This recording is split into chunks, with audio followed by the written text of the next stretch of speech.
తెల్ల తెల్లవారే వెలుగు రేఖల పచ్చ పచ్చ పచ్చి మట్టి బొమ్మల అల్లి బిల్లి వెన్న పాల నురుగల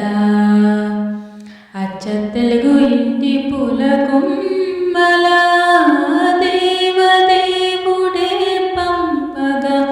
ఇలా దేవతే మా ఇంట అడుగే పెట్టేనంత బ్రహ్మ కళ్ళలో కాంతులే మా అమ్మల మా కోసం మళ్ళీ లాలి పాడినంత వచ్చిందమ్మా వచ్చిందమ్మా ఏదో ఋతువైపమ్మా హారతి పల్లం హాయిగా నవ్వే వదినమ్మా వచ్చిందమ్మా వచ్చిందమ్మా నెక్కిన చుక్కులరమ్మా నత్తిల్లోను నిలవంక ఇక నువ్వమ్మా తెల్ల తెల్లవారు